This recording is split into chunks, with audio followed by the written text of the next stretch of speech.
Welcome back, everybody, for yet another one in the series, commentating every single one of the fastest normal bail players 1 kills in Diablo 2. We're back. This is going to be the second run that we see Teo do a Sorceress world record. We're actually skipping over quite a few in the interim here just to see how the strategy progresses before he hands over the record to someone else and they pick it up, and there's a bit of back and forth just to see what happened between that first Sorceress world record back on the 17th of September 2015 through the next 3 and a bit months. This new one is on the 11th of January 2016. So if we bring up the big list we've got going here that we've been working our way through, you can see this was the last one we did when he finally beat that assassin time. This is just one before he hands over to Slimo. Now, the Slimo one is a bit of a controversial one. I'll talk about that when we get to that record. But for the time being, this is the one we're looking at here today. 1:19:09 by Teo on the 11th of January 2016. It's going to be a big run. I'm keen to see what changes. We saw a few things last time. He was doing a lot of running around in the Sorceress. Didn't quite get that optimal Arcane Sanctuary map, and was just really fleshing out the character. Quite unlucky for him to not get that sub 125 time, but you can see here, last time when he started this push, he was going for sub 125 because there was actually a $150 bounty on it, and you can see he just kept pushing day after day, pushing it down. Took him, almost a week to get it sub 125. He would have been pretty happy with that. I've actually got to go and watch that stream just for the reaction to see how happy he was with it. But then it didn't take him long to push it even further. And this is the last in that little run. So if we kick across to the actual layout we'll be working through here, I hope you enjoy this world record commentary. Here we go. Teo 1904 with the Sorceress speedrun. Alright, we kick it off. We're not playing hardcore. Very rare that players play hardcore for the Sorceress world record, unless you're Indrek or you're Nightfall, basically. But we'll see how that goes. Straight out, we actually get the Indrek map where he's exited here. It looks like it's going to break to the right, which is, not actually technique figured out yet at this time. Poison Shrine, that's going to be a nice bit of gold very early at the game. Important to get gold at the start of the game for the Sorceress, since she needs to be stocking up on mana potions throughout the Den of Evil fight. Now let's keep an eye on that timer and see how long it takes him to get through the Den of Evil. Ooh, maybe it's not the Indrek map, maybe it's not the connection through on the right hand side. Oh no, there it is. It is coming up. So he drops the Scroll of Town Portal. Whoop, I'll move my thing out of the way. Right next to the Den of Evil there, looking to just get to the Cold Plains and run back to town. Well, take the waypoint back to town, run across town, get straight into the Den of Evil just for optimal running, saves him running across the Bloodmoor yet again. The less distance you can travel in Diablo 2, the better. Just whacking on those zombies with his staff. It's actually pretty efficient with the staff in this zone of the game because you get that plus 50% damage to undead. Now he's continuing to run across. Is he going to get... He gets a mana recharge shrine. That's actually not bad for the Sorceress since he needs that mana regen, but skips it anyway, preferring to stick with the skill shrine.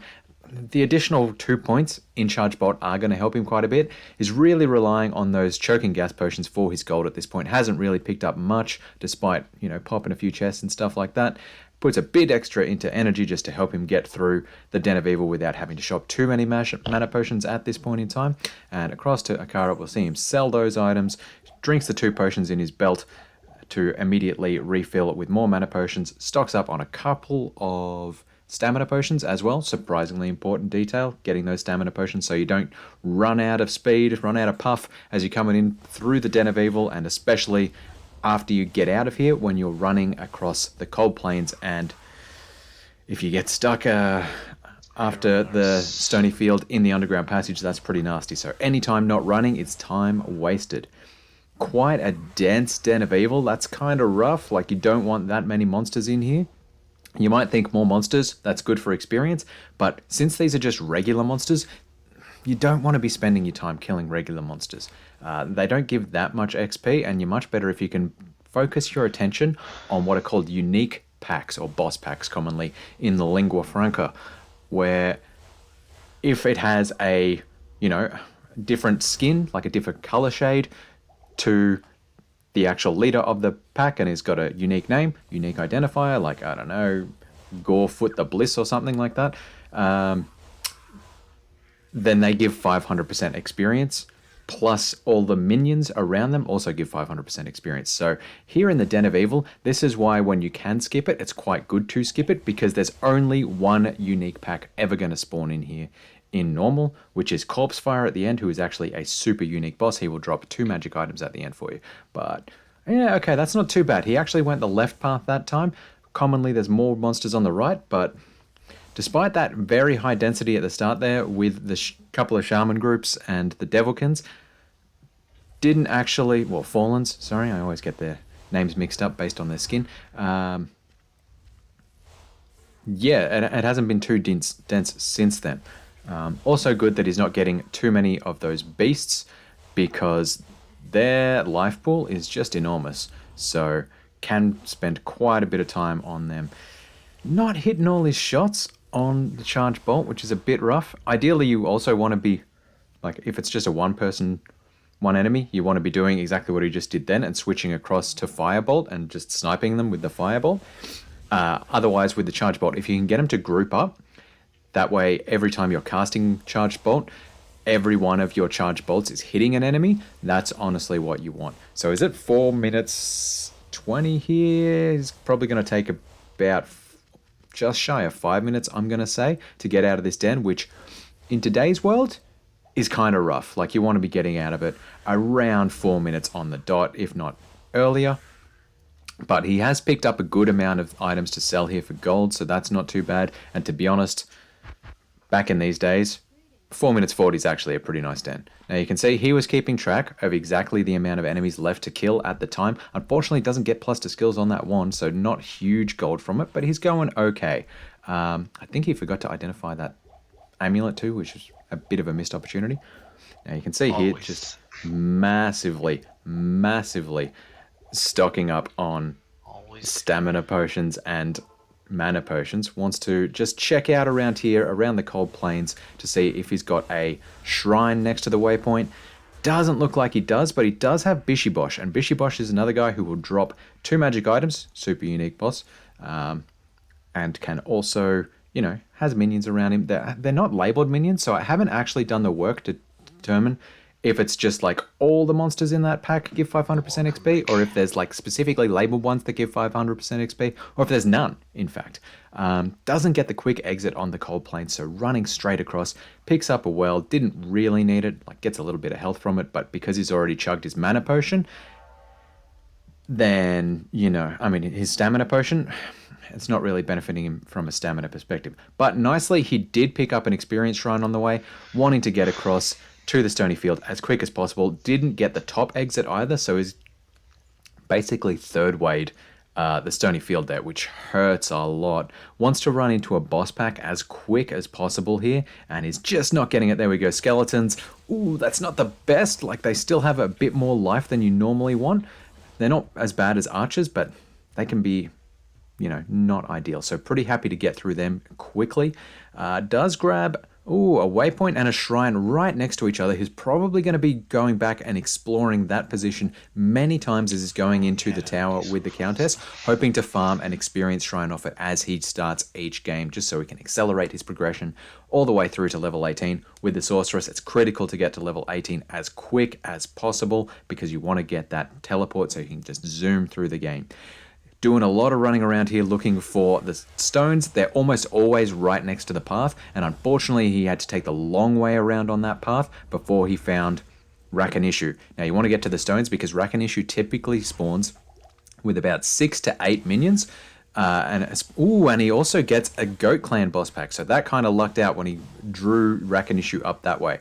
So once again, 500% experience, Rakanishu 500 times the 8 guys that are typically there. That's as good as killing 40 enemies with the experience trying to get an extra 50% bonus on top of that. So that brings you up to as good as killing 60 enemies just from Rakanishu. Also drags down the 5 goat guys, basically. What do we got? 5 times 5, 25, plus half of that, so 37.5. So just in that short period of time, he has killed basically, or got as much experience, basically, as killing 100 enemies.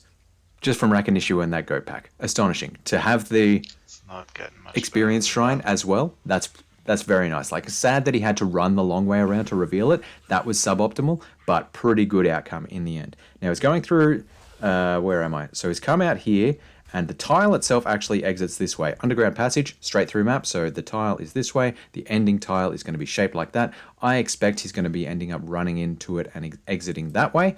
But basically, you just got to remember the size of the tiles here. Underground passage is a straight through map. Now, if you have watched my commentaries before, apologies, because I'm going to explain this every single time if you haven't gotten the hint by now. So, you watch my commentaries, every single one of them, you're going to learn to navigate maps pretty well.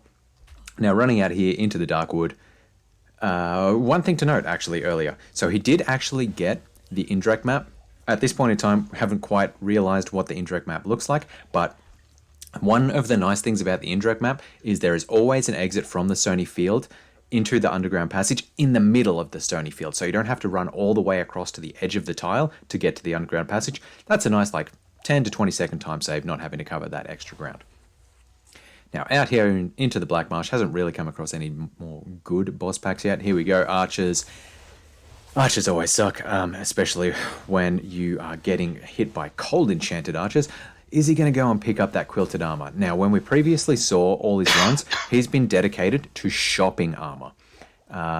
Is he going to pick it up? He does actually pick it up this time. So, only one socket though. So if you can pick it up off the ground as you're going along, this is a key thing that Slimo outlines in his guides, like his very rough Google document guides for running the Sorceress in general, is if you can just pick stuff up on the way, rather than spending time resetting chassis and trying to find, a 2-socket armor, a 2-socket helmet, etc., it is much, much better for your time.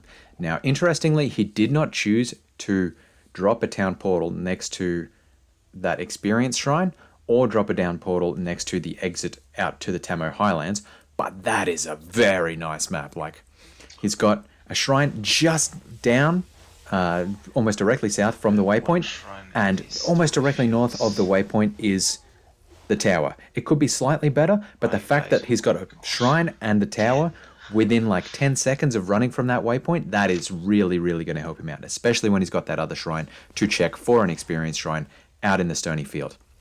Coming into the tower, every single one of the levels on the tower is a left turn, so he'll be looking this way for the exit tile. He nicely has that experience shrine from earlier out in the Black Marsh. As he's coming through the tower, if he can get as far down as possible, as quickly as possible, that's going to help him out a lot, because just about every single level in the tower will spawn a boss pack for him. Unfortunately, he's got 2 opportunities for an L shape there, and neither of them were the actual tile he wanted. Only gets champions here. That hurts.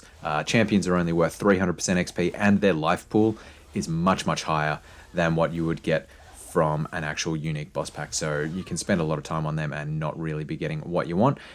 Fortunately, there we go. Here's the L shape. So he has got the L shape. So it's a tile that's shaped like that with no doors or anything like that. And pretty much all the time, either here or here, there will be boss packs spawning. So that's very nice. Makes up for the fact that he only got a garbage champion pack, because with an L shape, you can commonly get 2 boss pack spawns on the same level. Without an L shape, you're never going to get that. Leaves the strangling gas potions behind. He's pretty reliant on using his charge bolt to kill the Countess. Unlike with the Assassin, who uses fire skills, charge bolt is still going to be very, very effective against the Countess, because, she's only fire enchanted, so resistant to fire, not lightning damage. Now, is he going to start? Yeah, he's pumping vitality now. Unfortunately, this is the challenge with the Sorceress. She doesn't get that much life per point put into vitality. She's actually the worst character for it, and that's why it took so long to get Tal Rail. That's pretty nice. That's a pretty nice drop, and rip through the Countess so fast as well. Compared to the Assassin, I've been watching the Assassin runs far too much. Yes, nice little hack. 10 FCR as well. Pretty good. So selling the tome to Chassis and then buying it back, because Chassis doesn't sell tomes, that tome will be fully restocked with identifying scrolls just by selling it and buying it back. So it's actually really, really fast. Grab some fire resist gloves while he's at it, just optimizing his shop there. He's already got Managed to pick up a 2-socket helm, which he would like to put one of those rail runes in, as well as, I don't know if he's going to do things like a ruby or anything like that yet, but we'll see. Grabs a skill shrine.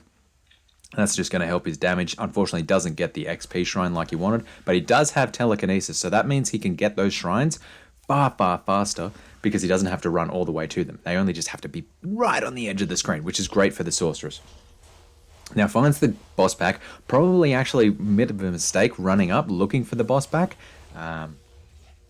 We saw last time that Teo was committed to basically running the tower until level 12 or 13 for speedrunning that just to get to the levels, which we kind of realize these days isn't really optimal. Like there's better leveling locations than the tower. But very nice, gets a champion pack of Devilkin. Now I was saying just before that it's not good to get champion packs. They're only 300% XP. But see how with those, with that champion pack, there was also a bunch of regular monsters around them. If you hover, you can see here it says Ghost Undead Minion. If you hover over the guys who spawn along with the champion pack who aren't champions, it will just say like it's a demon. It won't say minion at all, but technically the game thinks they're minions. So they still give 500% experience, even though the champions themselves only give 300. So if you can get champion beetles, champion devilkin, champion shamans, it's amazing. And also got the double boss pack again on that level. Now, he's probably actually pretty happy. Like I'm thinking in my mind, looking at these maps, it's a left turn every time. He's kind of going out of his way. And the maps are kind of long. It's like not the optimal map in terms of quick entry, quick exit. They're really highly competitive as well. But he's really, really wanting to get the levels in this. So this isn't actually too bad for Taylor. He'd be pretty happy with this. I mean, he's going to get a world record, so of course he's going to be happy with it. And he's also consistently getting the second boss pack here on tower level 5. Sometimes you have to run out of the way, sometimes it doesn't spawn, but for those goat guys, the Blood Clan, to be right at the door as he's coming in to get 2 boss packs here, that's very nice for him, especially if he can pick up a experience shrine, because he's very likely to still have the experience shrine as he's coming into level 5. It's kind of hard to get the timing exactly right to get what's he get? Taleth. He got his stealth runes. That is amazing. He's basically set for runes. Is he going to keep coming back or not? Let's have a look. Yeah, like I said, as you come into level 5, you're likely to still have your experience shrine, but you're unlikely to, that extra 20 seconds of running across through level 5 to the countess actually like eats into a lot of your time. So yeah, it's not great. Picks up a belt from Chelsea as well. That's going to save him some shopping later. I wonder if he's going to go heavy into strength earlier just so he can use that belt sooner. Doesn't get the shrines, unfortunately, this time. So while he was lucky with the layout, luck doesn't always pay off. Unlike his last assassin run, you can't get lucky every time. But sometimes you just got to get lucky. He's still going up and checking out this top corner, and it feels like a complete waste of time to me. It's very likely that those ghosts are going to spawn again in that exact same location. Here we go. They're only champions this time. Yeah, a little bit of a time waste there. Not ideal. All right, so coming in, that was a left turn there. This one again. Whoop, nope, I'm working back to front. So that goes all the way around, and it's a left turn there. You can see. So while it's not an immediate left turn, you do end up wrapping around. It's all about the position relative to each other of the entrances and exits of the entry tile and the exit tile. Apart from the stealth glitch, nothing comes to mind. Honestly, that is. So doesn't get the second boss group on this level again. That's a bit of a shame. He's just giving some commentary to his chat there, like you can see here. Hedgemage maybe was asking about glitches. Anyway, which Diablo 2. It has a few glitches actually, and Teo is just saying he's only aware of the stealth bug at this point in time. And there's a few others. There's swap casting is probably the other biggest one. Just recently, in the last, say, 12 months, we've figured out wave skips for Bale. But none of these glitches are actually that game-breaking. They're like, as with every speedrunning technique in Diablo 2, they're micro-optimizations. They'll save you, 10 seconds here, 30 seconds there. I guess swap casting on the Paladin runs saves quite a bit of time because it fixes up a glitch in the actual game mechanics of running around while you're using the charge skill as well. But they're not huge. They're not game-breaking glitches at all. So that's why, personally, I love watching Diablo 2. It doesn't get the goats this time, but does get a Devilkin pack, and they're actually kind of nice because they just die so fast. And at least he's getting the pack, right? While he's right next to Countess, picks up a second Rail Rune. He's got to be happy with that. He's going to be shoving 2 Rail Runes into his helm to get 60 fire resistance. That's going to help the Sorceress's survivability out big time as she comes into Act 3 and Act 4, where enemies are using damage for frame attacks, Inferno, which just strip her health like crazy. Check for a one-handed faster cast wand real quick. So he's got the faster cast rate on his wand, but he's also picked up a 2-socket shield, which I suspect he's going to put chipped topazes into, just to give him a little bit of extra lightning resistance. One, it helps in Act 2 against... Now look at this, sorry, just because the opportunities come up. The Blood Clans there, if you hovered your mouse over the guys who were like spawned with the boss, with the unique monster, they didn't have the word minion there. They just had demon.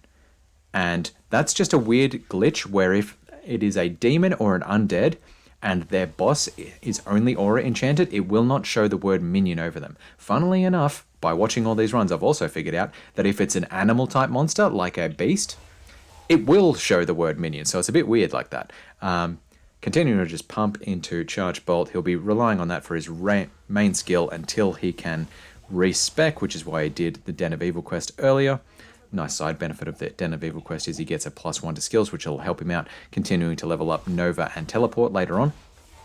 Has once again got the Champion pack and the Boss pack on this level because the L shape is slightly further away from the entrance, so good opportunity for the game to spawn 2 groups of monsters there. Will he be clicking the chest? Yes, he does. So he wants to click that chest every single time. That chest is going to spawn in that exact location every single time because it's what's called a super chest. So that means... What a lame group. That means that, you know, it'll spawn in the same spot and it actually will tend to drop a heck of a lot of items. And he wants to be dropping lots and lots of items right now because he wants to pick up faster cast rate rings. You saw him earlier go for a quick shop from Akara to see if he could replace his staff, which already gives him +10 faster cast rate, instead with a wand that gives him +10 faster cast rate. So that way he could use the wand and the shield, as I was saying earlier, at the same time to give him lightning resistance against beetles in Act 2 and against, you know, to reduce the damage somewhat from Diablo's lightning hose attack in Act 4. Now, lightning resistance in the end isn't that important, but it does help. More important is the fire resistance because Infector and Shamans in Act 3, Infector being... He was just taking a moment to admire that unique. Might use that. Infector... What am I saying? Not very likely. Doesn't... No, I've completely lost it. Diablo's Lightning Hose does 50% lightning damage and 50% physical damage. So, you know, having some lightning resistance against that, pretty helpful. Not super helpful, but pretty helpful. And as we saw in Teo's, in the previous record that I commentated of Teo's, Diablo can wreck you big time. I think he died like 5 times against really. Diablo in that particular one. The cast rate on a one-handed weapon would be much more important. So he does definitely want that faster cast rate, and let me look up the FCR breakpoints yet again. I should just remember these, but for a paladin for sure. So faster cast rate for the Sorceress. He's going to get 25 from his stealth, and that's why he was very excited to get that earlier. Sorry, I haven't bothered explaining stealth, but stealth, that's why he wanted 2-socket armor to put in Tal Eth. Basically want that in almost every single speedrun, simply because it gives 25 faster run walk, 25 faster cast rate, 25 faster hit recovery. All huge things that help you out. Faster run walk helps you out, just get through the maps, you know, when you can't teleport, say when you're before level 18 on the Sorceress, but also when you're just in town and you spend a surprising amount of time running through towns in this game. 25 faster cast rate, obviously casting teleport, casting attacks. If you can shave a frame off that or 2 every single time, that's going to help you big time. And faster hit recovery, just get you out of those sketchy situations so you're not dying as often, basically, as well as saving time when you get hit and put into hit recovery, right? So he's going to get a good break point from stealth with his faster cast rate. Apologies, my voice is quite tired today. I really should just remember these. So 25% gets him down to the 11 frames. So that's saving him 2 frames. Each frame is 1/25th of a second, right? So that's saving him 2/25ths of a second, which is pretty good, all considered. 8% every time he casts. Hey, you boy guy. It's funny how the frames, the actual percentages don't quite work out that way. 8% per second, what am I saying? Doesn't matter. 8 milliseconds every time he casts. Oh, sorry. And if he gets a ring on top of that, he needs 2 rings or a ring and an amulet to get to the next breakpoint, being 37%, which will get him down to the 10, which actually just makes teleporting much, much safer through the game. If you can just teleport away before monsters have a chance to hit you, it's way, way better. Now, he's got an F tier, but we're a long way away before people start using Nadir as a strategy. So I sincerely doubt he's going to do that. Nadir is amazing because it gives Cloak of Shadows charges. There you go. He sells the Nef, keeps the tier probably just because he wants some mana per kill. That'll help him out in Act 3, especially when huge mobs mob around him. He just kills enemies and that basically saves him a mana potion entirely. So back here to the Black Marsh, running across. I did say earlier it was surprising when he first got that experience shrine that he didn't drop a town portal here at the exit to the Black Marsh and keep on running to the outer cloister. Simply because it's quite likely that he would run into extra boss packs on the way, and it just saves him that little bit of time running back from the waypoint to the exit again. Very micro optimization, but it's something you would see these days in just about any run. Looks like it paid off for him though, because he hasn't come across any boss packs yet, so right decision in the end. Especially since he got to have that experience shrine going through those multiple levels of the tower on the first way through. Now, what one has he got? It looks like he's got the cross, so he's got a cross here. Where's my mouse? Over here. Cross with the waypoint in tight to it, so it's a straight up map. If the waypoint was like... if the layout was like this, the fact that there was one shrine, and the waypoint was here, it's a left turn, or otherwise if it was over here, then it's a right turn. Now coming into the barracks, this is commonly pretty good experience. You can get like as much as 5 or 6 boss packs in here, I think, and actually getting those champion shaman groups, like I was saying earlier, is pretty common as well. So we'll see how that pans out for him. Otherwise, he might just get a quick exit. Does get the ladies as well. They tend to have quite low life. Unfortunately, lightning enchanted, so not ideal. Oh, and doesn't get the good champion pack in there. He really wanted shamans, not silly bone archers. That's annoying. Yeah, there should be another boss pack just to the right here, but just going to ignore them. Up to the clan. That's still not ideal, and he's still got that lightning enchanted boss on his tail. Now, being lightning enchanted, like being any element enchanted, adds resistance to that element. So a fire enchanted boss, as I was saying earlier with the Countess, she is resistant, 50% resistant to fire. The lightning enchanted boss there would be 50% resistant to charge bolt, which is why she took so long to die to Teo's charge bolt. Now he's picked up the malice there. I try to use a double tier rune usually. Is he going to actually use it? Because saw last time when he actually did that on the assassin, he picked it up and he's like, oh yeah, I'm going to boost some boots and maybe get some faster run walk. Then he never did anything with it. Doesn't give us any benefit that helps us more than double tier, for example. So he's just saying he'd rather have 2 tier runes in his helm rather than Nef tier.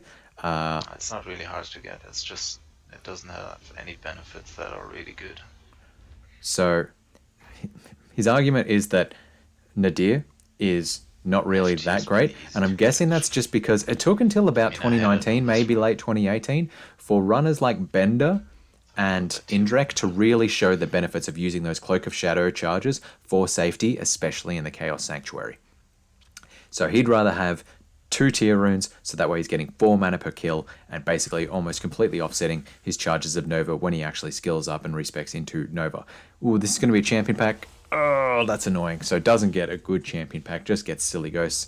You can see that's It's always a champion pack tile when it's got that like entrance there and the layout like that, which will become very familiar once we get into jail strats in many world records time.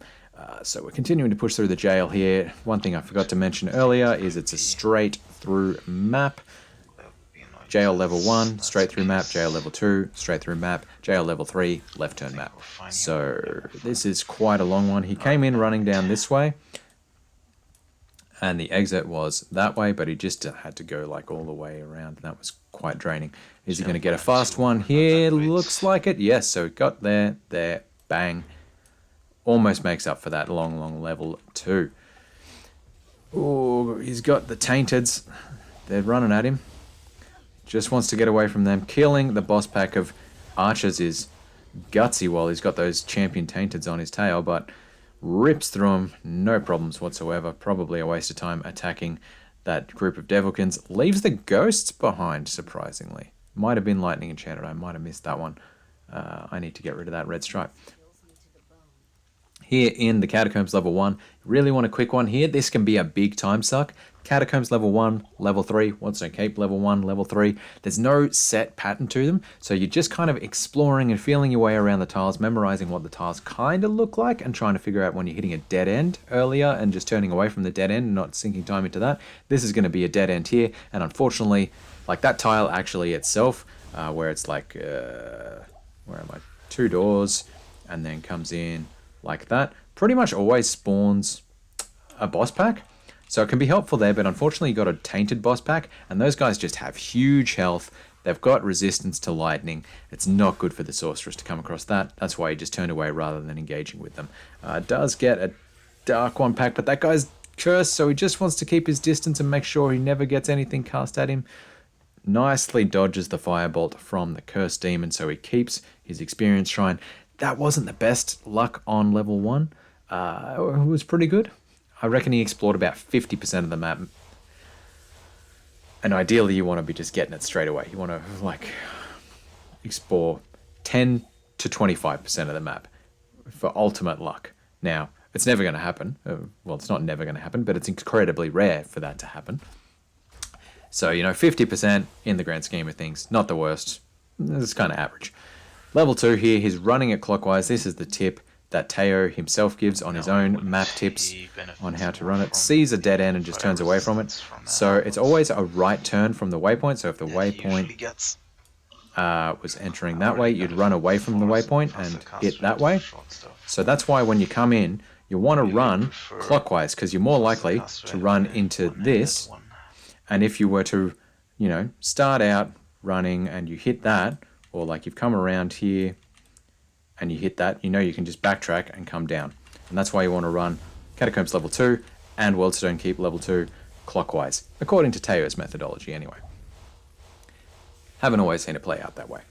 Now, coming into level 3, is this going to be a fast one? Is this going to be a good one? Who knows? Those banished, again, just have huge life pools and can be a big time suck, so probably the best that he didn't chase them all over the shop, trying to get them down.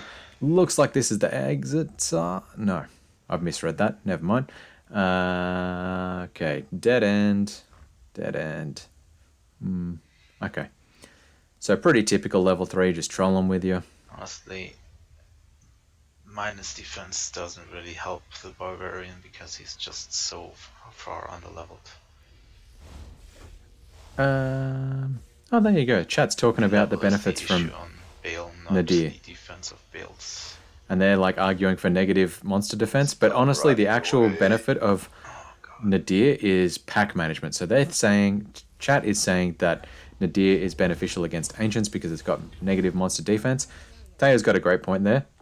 When you level, like if you're level 20 in a speedrun fighting against the ancients, they're like level, I'm going to say 40-ish, maybe 35 to 40. So your level difference there is going to massively overwhelm any difference between attack rating and defense rating. So that negative 51% to monster defense isn't really going to matter at all. The real benefit that we see later on, and it's a thing of beauty, I recommend anyone check out Bender's runs in with the Barbarian especially, using Nadir, is just using those Cloak of Shadow charges to get your targeting away from the huge mobs and just to the monster bosses you want to kill. So here we go. We've got Andariel. Haven't respec'd yet. We're just pumping through all the charge bolts into her. What are we at? We're at 32 minutes. So, you know, in the grand scheme of things, pretty good. He did sink quite a bit of time into those countess runs, I gotta say. So I'll be interested to see how this pans out. He hasn't gone into static at all. That's an interesting thing to note, actually, now that I notice it. Picks up a Targe. Targe is pretty garbage because it's a character-specific item that cannot roll plus to skills. Generally, if you're picking up character-specific items, they have like a negative 80% to their base gold return that you get from them. So you only want to pick up stuff like wolf pelts or wands or like staffs because they can have plus to skills on them. Ah, there we go. He is doing... What did he get? Oh, I missed it. There was faster hit recovery on there? Come on, man. All right, now he respecs into static field. Going to be putting 7 points in static field, so he's got a good radius on it. That way he can keep a safe distance, especially at this stage in the game, from Duriel while he kills him. 1 to Frostnova is not bad. He's had 10 FCR already as well, so that helps. And he's still holding on to... Yep, he's got that double, Ral, Skullcap ready to use later on. Now's when he puts in that additional resistance into his shield that he'll be using because, you know, beetles are around here. They're lightning enchanted. I was saying something and then I got distracted. Apologies. That's going to happen to me, all right? Diablo runs. As you can see, very complicated. Very complicated. There's a lot to cover off here. So, yeah. 7 points in static, so he can keep a good distance, especially from Duriel. So a Frost Nova, static, static, static, run away. Frost Nova, static, static, run away. Frost Nova, static, static. And that's kind of the strategy on the Sorceress, to play a really safe Duriel kill and not just get absolutely wrecked by him, because as we all know, Duriel hurts, man. Duriel hurts. All right, so running out here in the Rocky Waste does not get the quick exit that you'd like to see here. So he's just continuing to run up this side, hoping not to see a cut in. If he sees a cut in, he just knows that he needs to run all the way to the other side. And this is looking okay so far. Picks up a couple of boss packs on the way. Ooh, there we go. He does get the second exit, so that's like second most efficient way. Pretty good, pretty good. Out here in the dry hills, what has he got? Nothing too exciting. Didn't manage to pick up a 10 FCR wand earlier, so I wonder if he's going to spend more time shopping for that. Does find the Halls of the Dead pretty quick, though, so that's pretty good. Uses Town Portal from his belt, though, so that was... You know, there were no enemies around. It's not the biggest deal, but, like, these days just about everyone has it well honed in their mind to open their inventory and right-click Tome of Town Portal instead of actually casting it. With your hotkeys, because if you click it from your inventory, it doesn't actually do the casting animation, so you can keep running without stopping. Here we go. So he's hit the cut in there. Where is my thing? There. So you can see the actual edge sort of cut in, and as he ran up, like, the exit would have been there, so he knows that he's not going to get it. But he still wanted to look around just in the hopes of finding that waypoint so he could come back to the Halls of the Dead and quickly get things. What did he get on that orb? I missed that as well. So I think he's got faster hit recovery and maybe fire res on his boots. I didn't see what plus to skill he had on that orb, so that's mildly annoying me as well. This is why I love watching things on Twitch, man, because the Diablo run extension these days is so great. Halls of the Dead, left turn map, so it's over this direction. This particular one here is going to be this direction. You can imagine it as an upside down T, or imagine that your character has it back to the wall, and thank you so much Makahan for giving me this, back to the wall against the entrance tile. Like, this is the thing that gets me with level 2 tiles. The entrance tile itself has 3 exits, and it's that way. In every other entrance tile, it's shaped with an opening and it's a left turn out. So you have that kind of zigzag. Anyway, not. Here we go. So left turn yet again, and gets a very nice quick level 3. That helps him a lot. Doesn't really want to be spending too much time here in the Halls of the Dead, simply because the monsters in here don't give that much experience. Just needs to do a little bit of inventory optimization there and gets out. Quick back to Act 1 because it's actually faster to talk to Wareve and then take a waypoint than anything else. And he picks up a experience shrine on the way. Very good memory to remember that he has those 2 shrines right next to his waypoints in the Black Marsh and in the Stony Field. Stony Field you want to be checking more often simply because in the Black Marsh there's a couple of additional types of shrine that can spawn. So if a shrine can't spawn or like rolls to spawn and can't spawn, it'll be replaced with, I think, a gem shrine, but it doesn't matter. So experience shrine is actually more likely to roll in the Stony Field. Actually better to get it in the Cold Plains, but pretty good. The good thing about him save and exiting earlier and then going back was that it would have reset the boss packs there. It didn't actually pay off for him in the Dry Hills, but this is nice to see a strategy making better use of save and exits rather than town portals and running through town like we've seen so far. Is that Beetle Burst? Because that's a pretty quick Beetle Burst, if that's so. Looks like, because he's taken a long time to die there. Yep, drops 2 magic items, so that was definitely Beetle Burst. That's nice to see, especially when he's got a experience shrine. So Beetle Burst, guaranteed super unique boss pack here in the Fire Oasis. That will become relevant in multiple runs time. Stumbles across the maggot layer as he's going as well. So once again, he's just looking to find the waypoint so he can run back to that. This looks like it's a 3/4 map actually, so that's interesting.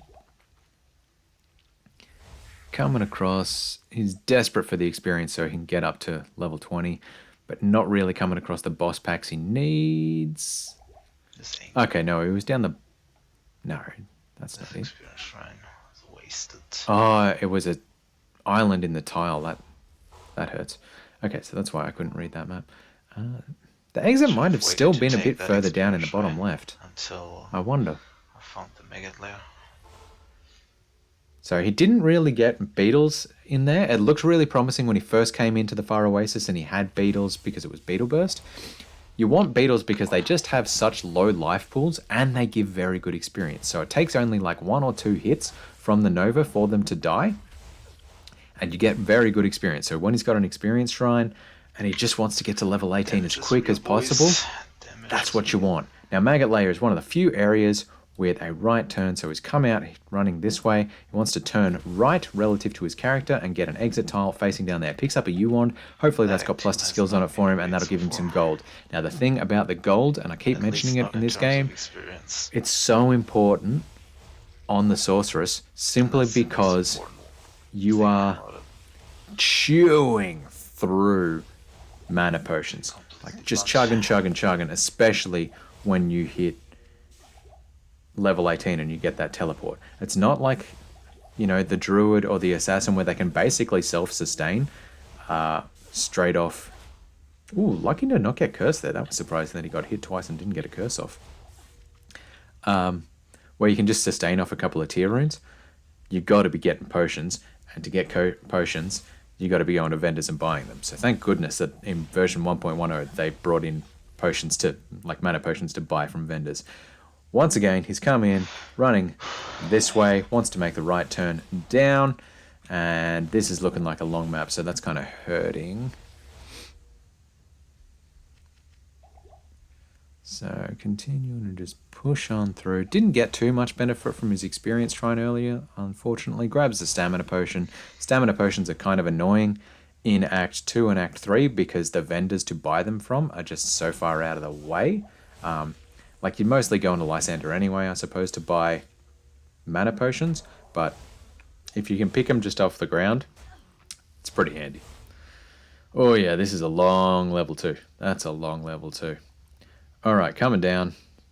Maggot Layer level 3. Always exits the same way, up that way to the northeast, and the exit tile is always going to be straight through. So it's only levels 1 and 2 that are right turn maps, but you can still get pretty weaved around here, I suppose the term would be, in level 3, just like every other map.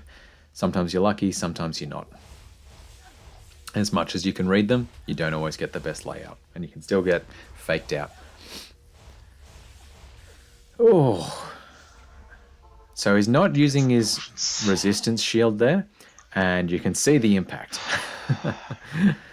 So he's preferring to have that 10 FCR than have the resistances with the beetles, so that's Good to see. Shows that he doesn't need it. Magic damage reduced is also going to help him. So he already gets integer magic damage reduced 16. by 3 off his stealth, and that's going to help because with Inferno it does magic damage per frame, and magic damage reduced will offset that per frame damage as well. As like you stack that plus 2 magic damage reduced off that ring, I think it was, plus his 60 fire res is going to get off his helm. He's looking pretty safe for that Diablo fight with his Fire Novas and his Firestorm, as well as just against his minions with Infector in particular using Inferno. So what's he coming out at? He's almost at level 18, I think. He doesn't seem to have the faster run walk yet, so maybe not. He might almost be level 17, and he really wants that. Doesn't bother checking his Black Marsh. Only wish I had that experience shrine at the entrance of the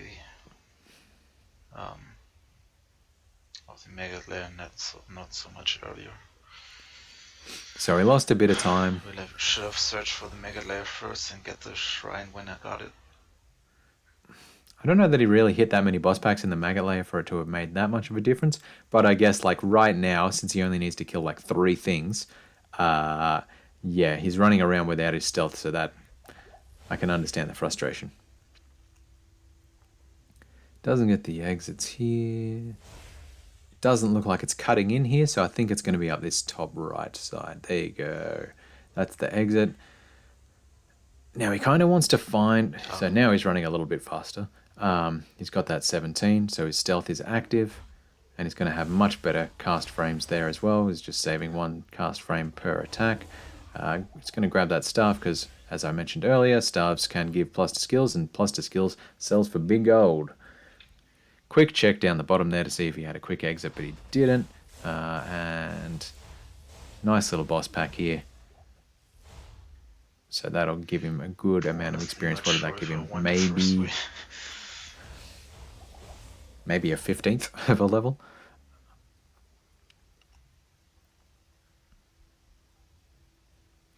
And someone's saying, you know, let's get the first way arcane. And he's like, I don't think I want to get it. I'm like, dude, you always want to get a first way because the arcane sanctuary is terrible for experience. So, you know, you kind of actually want to get teleport before your arcane. Checking up on this side. Noticed that was actually pretty good. That's pretty good to see. So he noticed back here that it was a cut-in the corner as he was running in. He's like, no, I'm not even going to bother checking this wall. I'm going to run back. And that was a mistake that we were seeing a lot of times in the early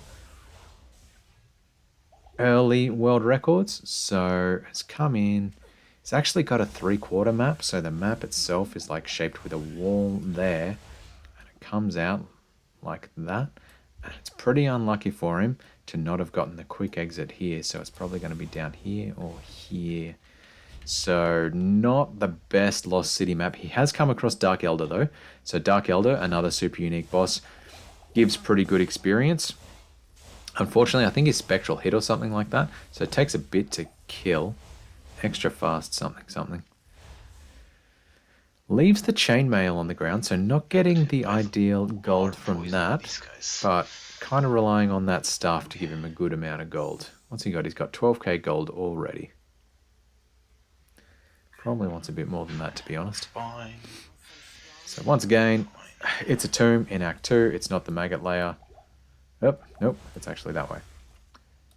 T is like that, so he's looking for an exit out here. He ran in, and he noticed that one is a double cross going that way. So if it's ever running that way or that way, it's just a dead end. So it can be an exit if it's up this way. So there you go. He had to run up and to the left a little bit, but that he got there. Drops a TP just for safety in case Fangskin, like, you know, charges him and gets him trapped in the corner or something. And here we go. Just trying to kill the minions of Fangskin, again, because, you know, 500% XP. Every bit helps. But, yeah, that was probably a bit of a wasted effort, to be honest. Up to Drognan. He got the things in order, so he doesn't need to worry about that bugging out. We'll get his helm out. And let's just keep pushing on. So he's pretty close to getting that level 18. You can see he's keeping a spare skill in there, and you might be wondering, like, why didn't he put that into something to help him out? There you go. Now he's shopping for that FCR one. Doesn't pay off. Unlucky. So he's keeping that spare skill, so when he gets to level 18, he can put a point both into Nova and into Teleport. Since there's no real good synergies for upping your Nova damage, so there's no point in spending that skill point earlier, and Nova's actually limited, so you can't put excess skill points into it beyond, what you would be able to do in like leveling up one per level. So at level 12, you can only put one skill point in there, you can't put two. At level 13, you can put have a total of 2 skill points into it, so on and so forth. So gets a boss pack here. There, it's interesting that he's not playing with Frost Nova. Like, I'm so used to seeing, like, he used it in the end and he's obviously skilled it, but I'm so used to seeing runners, as soon as they come into a pack, Frost Nova, static, Nova, Nova. Whereas he was going straight Nova there every single time. I guess like static doesn't put monsters into hit recovery, and with gore bellies they're very likely to go into hit recovery, so that might have been the logic behind it. I'm not sure. There's a weird humming going on in his stream there.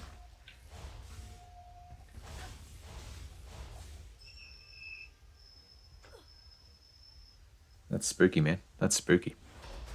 Alright, so we hit another super unique here. Fire Eye always spawns with 3 minions. Pretty good when you're the Lightning Sorceress, because, Fire Eye is pretty useless for an assassin, but, ooh, gets his second tier rune. That'll make him happy. And you can actually teleport this portal here, so that's a nice little hack, like didn't have to run back and around. So, nice 5-second time save. Every 5 seconds counts. And runs the portal's direction, so exactly the same as that portal into the Arcane Sanctuary. This one's pretty optimal to run first with the Sorceress. Like, there's no way to predict which way it's going to be on any character, but on the Sorceress, if you don't have teleport yet, it's pretty handy to run the teleport pad way, because you can use telekinesis on the teleport pads to actually use them and go ahead further. You don't actually have to run the distance, and you can navigate around a lot of enemy groups pretty efficiently. Unfortunately, getting pretty blocked this way, but he has got very good damage, so that's helping him a lot, even without any plus to skills, really. I still haven't seen what was on that orb that he got earlier. I'm like so tempted right now to just pause the stream and like navigate to that perfect frame where I can read it, but I won't, just for your viewing pleasure. So there you go, doesn't get the first way, and that's unlucky. And honestly, you should have seen that earlier, because there's like a little cut in that you can see, but oh well, whatever, it's 2 seconds wasted. Every 2 seconds counts. I just literally said every 5 seconds counts. Come on. Okay, so running the next way. Going a bit of a stairs way. It's not too bad on the Sorceress, because with the Nova skill, her Nova actually goes around stairs. So because there's all the stairs here, the monsters can get funneled pretty nicely, and you can only be ending up getting hit by one monster at a time, which is kind of nice with this like zigzaggy way, as opposed to the straight through patterns, which you generally want to go on like melee characters or the assassin. So, if you don't have teleport, and on your first way you don't get the teleport pads way, kind of doesn't really matter for the Sorceress. I guess you probably want to go just a way with stairs, not the straight away planes, just for that better enemy funneling. So here we go. Is he going to get a second way? I couldn't tell. No. So, Damn it. Not a guarantee to get a world record with a first way, and not a guarantee for a world record to happen only with first ways. It's like, it's neither necessary nor sufficient to get a first way to get a world record. Let me put it that way. So here we go, once again, go on another zigzaggy way for better enemy, management, funneling. Churning through everybody. As you can see, he's barely come across any boss packs whatsoever. So like leveling up through the Arcane Sanctuary. I think you jinxed yourself, man, saying earlier that you didn't want to get a first way. You always want the first way. That's what I'm saying. That's what I'm saying. Okay, so the zigzaggy way. The problem with the zigzaggy way, like it's got stairs, it funnels enemies better, that kind of blah blah blah. But because it's so zigzaggy, it is literally like, in terms of distance covered, a few extra meters of distance or yards or however you want to frame it to run that you have to run. So it's longer, it's easier, but it's longer than the straightways path. That's for darn sure.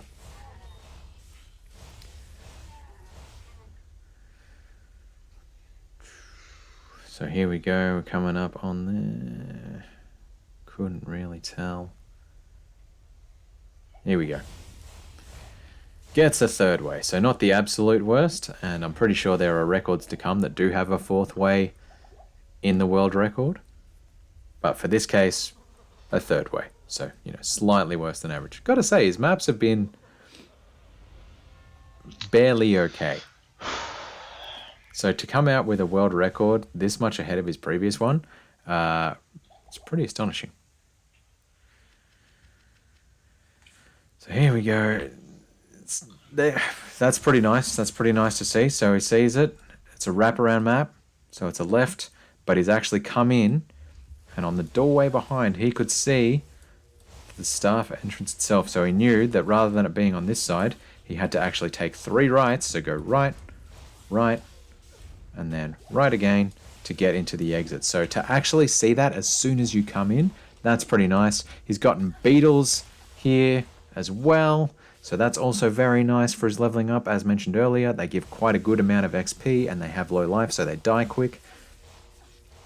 So this is actually, yep, and a quick boss pack. Gets the level 18 just as he gets to Duriel. So perfectly set for his teleport going into Act 3. It's not, the ideal strategy that we'd see these days, but pretty happy with that regardless of how you're playing. So here you can see, exactly as I said, Frost Nova, run, static the heck out of Duriel as best you can. Frost Nova, static, run, static, static, static, Frost Nova. There you go, and then switches over to regular Nova. Yep, puts everything in his belt as best he can to pick up a bone shield to just sell, presumably, or 2 bone shields to sell. Because as we say, he needs his gold. Needs his gold to feed his brutal mana havoc.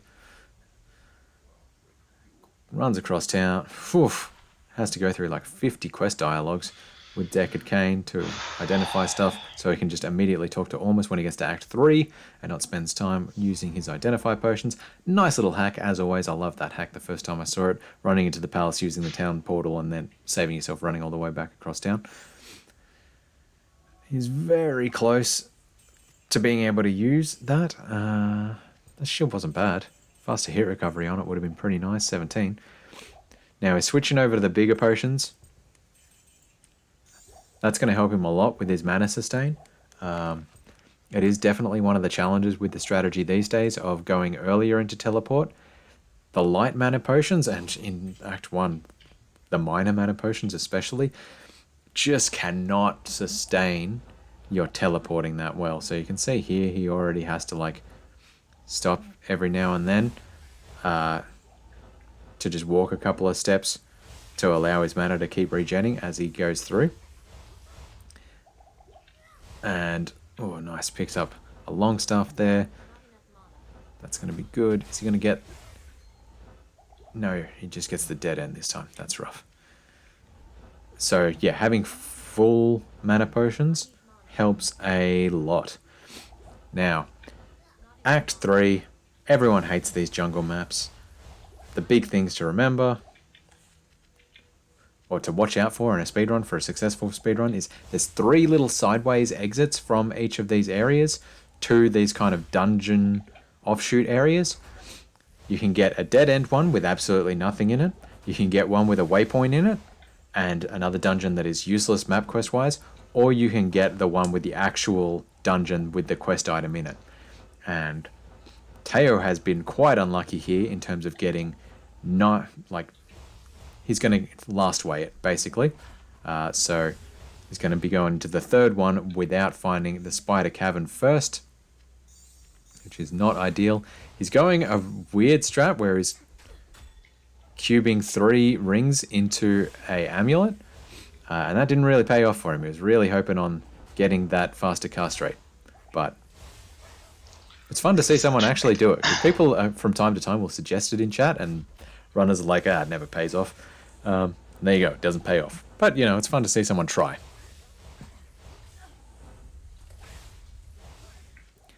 So once again, just zooming through it. And as I said earlier, he needs 2 pieces of FCR gear. He never got that FCR wand earlier, so in order to hit the 37 breakpoint on the Sorceress, above the 25% stealth rumor that he's already got, he needs to get 12% more FCR, and you're only going to get that from basically 2 rings or a ring and an amulet. So not lucky there. Nice thing with the skill shrine, like it's just helping him rip through enemies faster and also saving him a little bit of mana costs on each one of those teleports. Hoping for a quick exit up here. There you go. Still hunting for that ring, desperate for that additional FCR item. Doesn't get it. Is he going to get what's termed in the industry as a marsh skip? No, he doesn't. So he's coming off what looks to be the 6th tile there into the Great Marsh. I don't think... No, it's actually not possible. He has to go through the marsh to get to the Flayer Jungle. So in each of the Act 3 maps, say you've got this, you can get exits on tile 3, tile 5, or tile 6 to the next area. And if you get it here, you can get either Great Marsh or Flayer Jungle. But you can never get it, so it's Flayer Jungle, Great Marsh is probably the key thing to remember, because then the Great Marsh itself would be pushing into Lower Kurast, and it doesn't work that way. So since the Great Marsh was coming off his 6th tile there was no possible way for the Flayer Jungle to be coming off it. The question is, how early is the Flayer Jungle going to fork off the Great Marsh? Is he going to... Yeah, there we go. So it was about... That might have been the 5th tile in. I wasn't keeping track. I was too busy drawing, to be honest. Might have been the 5th tile, might have been the 3rd tile. So not the absolute worst case for the Flayer Jungle exit there off the Great Marsh. But the fact that he had to go through that area at all, and once again hits a dead end in the Flayer Jungle, that's a bit rough. Now he does have blue guys with big knives here, so enemy density is pretty good. And he will be able to level up pretty nicely all the way through to getting almost level 20 straight away. Is he going to drop something out of his inventory to pick up that gnarled staff? No. No is the answer. He's not doing the little optimization there either, where he would drop a town portal just in case he came across the waypoint and take the TP. Leaves the gnarled staff behind. Interesting. Probably just didn't notice it on the ground. Or if he did, was like not fussed about it at all and committed to not doing anything. So once again, getting the 3rd dungeon way. It doesn't seem like much, and it's not that much on the Sorceress because of the teleport skill, but it's still probably, each time he's going in and out, wasting 10 to 15 seconds. So, you know, it's somewhere between half a minute and a full minute wasted. No. Each area, so it's like either 20 seconds to 30 seconds, and he's had it happen twice across both the Spider Forest and the Flayer Jungle. So yeah, that is right actually. It's about 40 seconds to a minute wasted all up in this run just exploring dead end areas.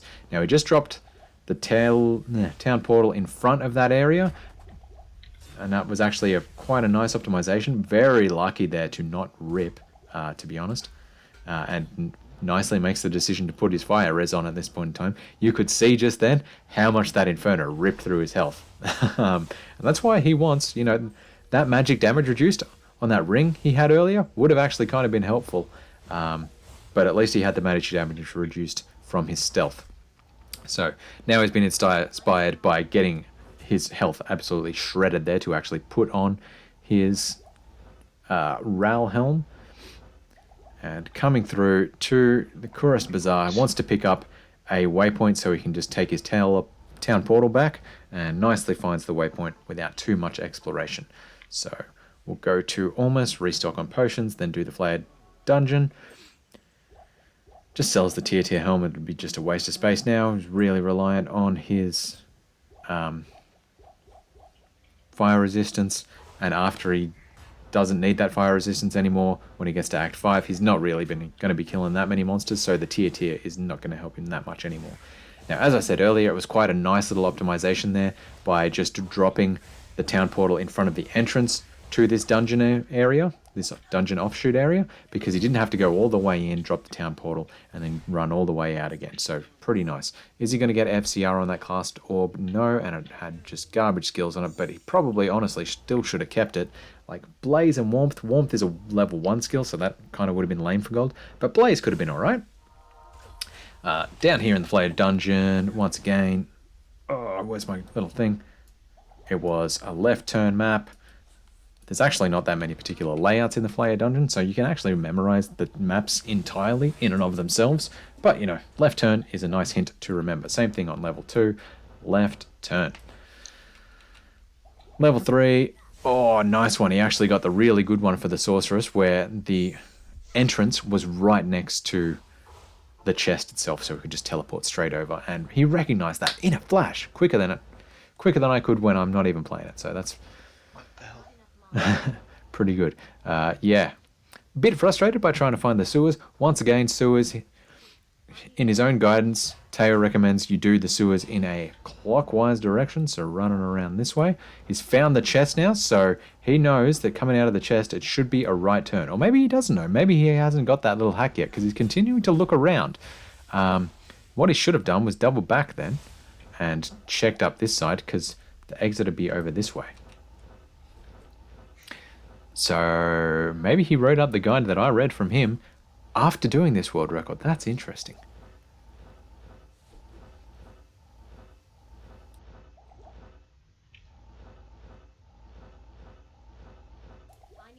So here we go. We're coming around.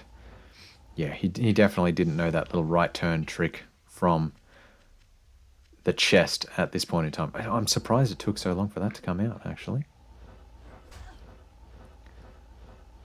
So here we are, just pushing up to Travinkle, because he was at the exit there that would take him out into Upper Karust. Was worth his time going out and just leaving a town portal there just for an optimization, so he didn't have to cover extra ground that he's already covered. This should be it. There you go. So you can see there, the tile with the chest was pointing down this way, and the tile with the exit was pointing out this way. That's why I was saying, you know, you start going clockwise, and then when he saw the chest, he should have come back and checked this side. So, you know, him simply knowing that fact these days, because he clearly knows it now, would have saved him a good 20 seconds easily in running around the sewers there. Is he going to get a good ring off Ormus finally? Finally gets the FCR. Probably should have kept that lightning res. There you go. Classic, classic, classic. Now, he did pick up that armor earlier, and this was a thing that he didn't do in many of his early assassin runs, but I'm surprised he didn't sell it just then. Armors made of metal are quite good gold, so totally worth your time to pick those up just to keep feeding that mana habit. Or, you know, if you are not a sorceress and you're playing through like Nightmare, Hell difficulties, it's pretty good to have simply for the ability to recharge a teleport stuff that you'd have, because it's like 4 grand every teleport recharge or something like that. Something ridiculous. Nice little optimization. Good to see that playing out. Okay, so he was saving it for his Merc. That's weird. That's really weird. That X3 actually lost a lot of time. Left turn map here on level 1. So he was going out. Yeah. That way, left turn up here. Now this time he's going out this way, and level 2 is a straight through map. The left turn itself is the waypoint. So that's that way. So here we go, gets to the exit. Actually had to zigzag around a little bit, so not ideal, but that's like 1 second waste. Yeah, like I said earlier, while he was waiting for the stairs to the Durance to actually open. It was a nice little optimization to go back to Act 2 because you just have to wait for that animation to go before, you know, you can even get down. So good use of time management to just optimize and get your mercenary then ready for the fight against Mephisto so he can tank a few hits while you static Mephisto down, basically. Kind of a rough Mephisto fight, I gotta say. But manages it quite well in the end, simply because he didn't die. He came very close to it, to be honest. Gets a little bit of gear off these guys. We'll identify, we'll resurrect his Merc. And here we go. So we'll probably be buying a Pike off Halbu here. Yep. Just sell everything, man.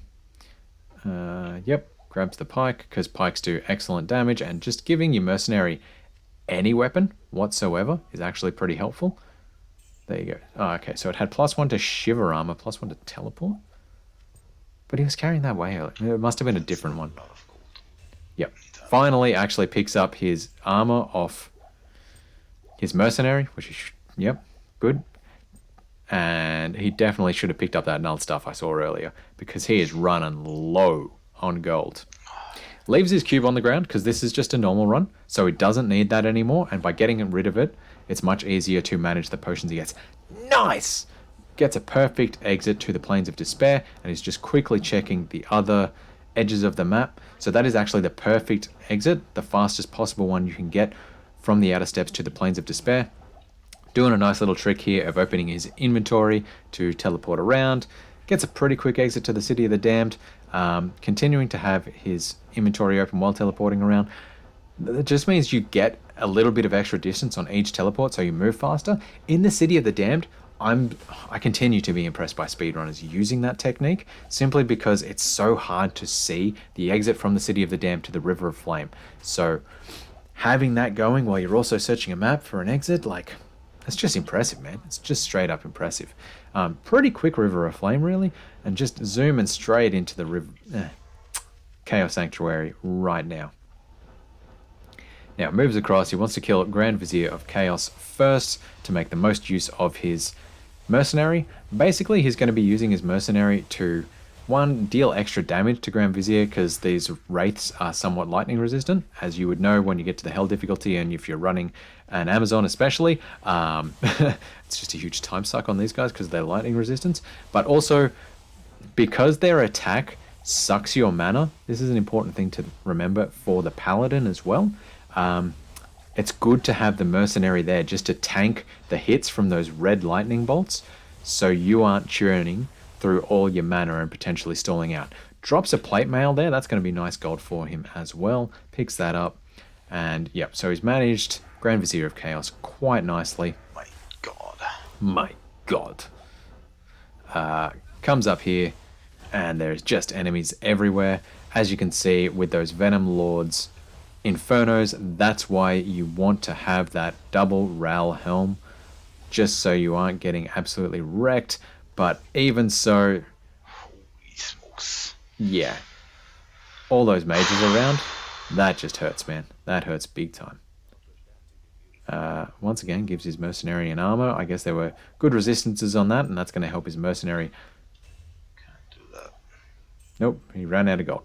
See, 20k gold off that armor. That is how good armor can be. Straight up amazing.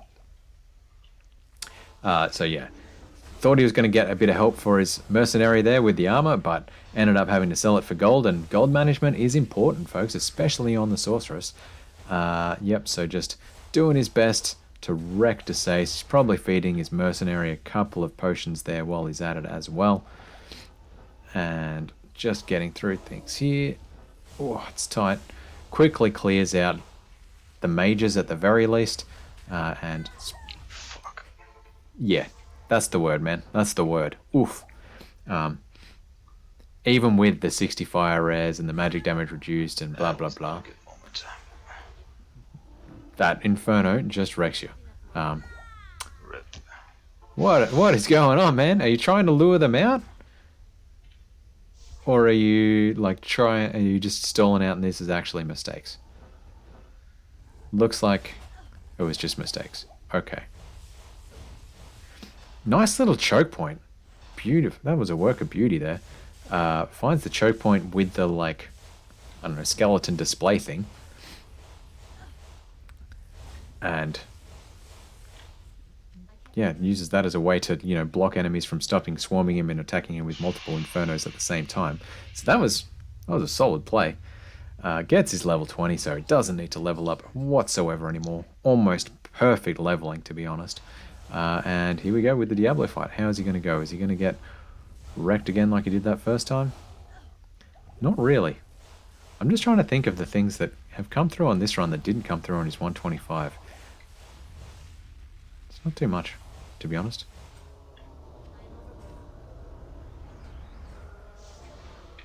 He wants to pick up as much as possible. He really should just be shift-clicking everything into his belt to just free up space. But instead just opts to go for a potion refill rather than pick up all the gear. That's interesting. Okay, resurrects his Merc just for a bit of an extra meat shield as he teleports through everything, and the Merc will help a little bit in the Ancients fight. Will at the very least be a nice lure for the Ancients to all just stand in the one place while he statics them down.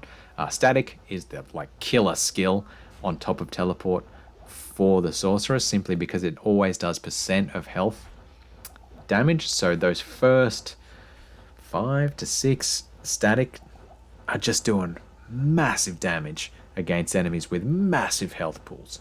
So that's why having the Merc there to just be a meat shield and like a focus of attention for those mini boss or boss monsters is really, really helpful. Now he's running on 11k gold. I'm interested to see if he restocks on potions from Act 4 or if he gets them from Mallow when he's this low on gold.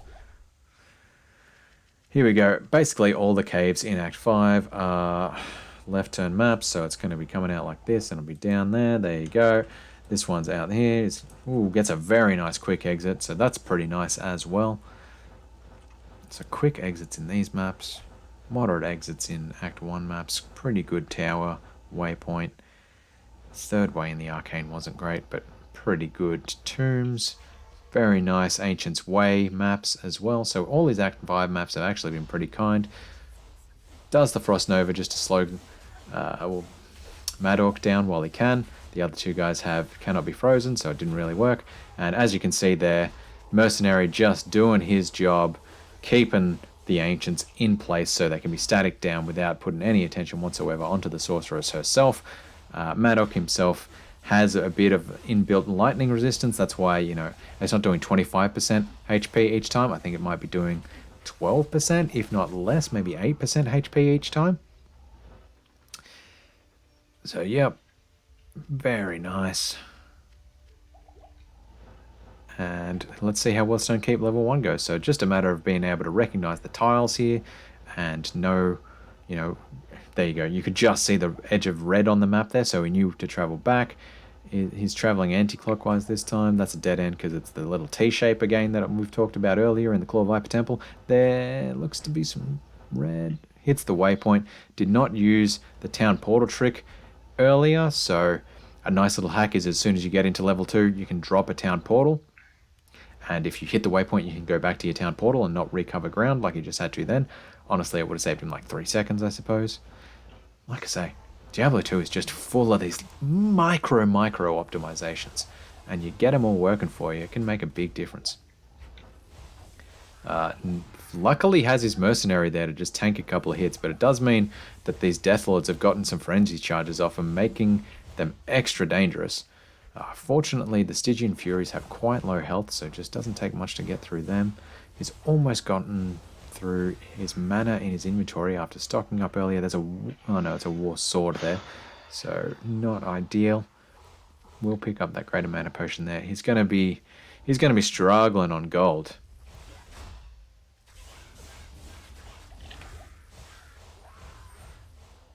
And here we go. It's tight. It's tight. Bye, Merc. Your deeds of valor will be remembered.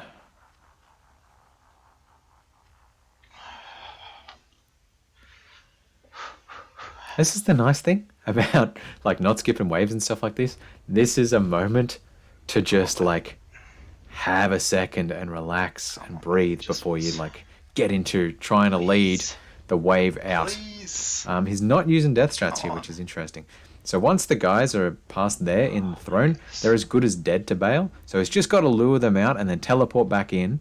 He had Barktuck following him, so that's the key thing to actually get the unique monster following you. He will kill wave 4. So because the council members themselves are quite lightning resistant, that's why he's not killing them, especially since Bartuk is lightning enchanted. Wave 4 are not. So wave 3 he wants to drag out. Wave 4 he's happy to kill because they don't have that lightning resistance and they die pretty quick. Wave 5 their health is just so enormous, so he wants to be dragging wave 5. Not using death strats is really interesting here. Honestly, I'm kind of surprised that this isn't a hardcore run, but he did die earlier, so there's that. Died quite a few times in the chaos. But to not be using death strats is really interesting. So here you go. He's just sort of zigzagging down to make sure that they've got time to follow him, especially with his faster run walk on his stealth gear, and just gets him out the door and teleports as far away as possible in the hope that they don't, follow him up, basically. If you can get away quick enough, they won't follow, and that's what he's hoping for here. Now, is he going to have a cleaner Bale fight this time? Because his previous one that we commentated was not that clean, I gotta say. So yeah, very nice. Gets the Frost Nova off, and look at how many statics he's getting off right now. You do need to static Bale a lot, just because his health pool is so enormous that switching over to Nova, look at that. Look at that. Nice. Yes! Sub 120, baby. That is nice as. Are we going to get a gear review? While he, relaxes and has a breath, let's have a think. So like I said earlier, pretty good XP shrine luck. Got the shrines next to the waypoints. Got a waypoint very close to the tower. Honestly, did the tower God, too I'm much. shaking right now. Holy crap. Just did the tower too much. He got his runes really early in the tower, but was just continuing to push it for levels. Got the imbue quest. That was interesting. I never got to see what he got off the boots other than fire res, but I guess that saved him a little bit in the chaos. Like, he still got absolutely wrecked. Just saying. And he's pumped. He's pumped. I don't know if you can see that's pretty hard.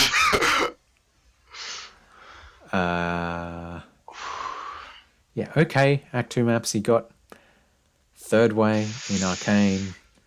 The deserts were a little bit long, but not the worst. The dungeons themselves, Maggot Layer was quite long. Doesn't get any good drops off Bale, unfortunately. Was riding the lightning on his gold in Act 4.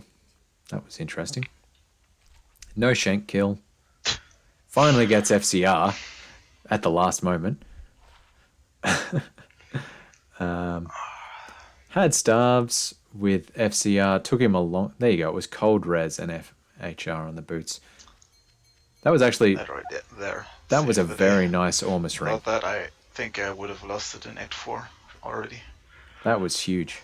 17 to mana, 10 FCR, light res, cold res. That helps a lot. That helps a lot. That's a very nice ring. Yeah, the staff was okay. I wonder if he even put a point into Frost Nova or if he was relying on his staff for Frost Nova. Have to go back and look at that a bit closer. But yeah, there we go. What a run. There's still improvement Oh in yeah. Act 3 and a little bit in Act 4.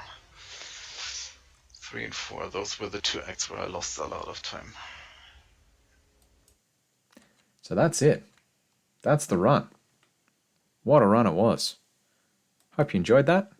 We'll be back again with Slimo's controversial record next time. So this is the first time Slimo's appearing on the leaderboard, just because of a bit of a... I'll explain it next time. How's that? All right? Hope you had a great time watching this particular world record. I did myself, learnt a lot. Good to see Teo's continued progression there. Excellent map reading skills, for sure. And we'll see you next time in this world record commentary series. Bye!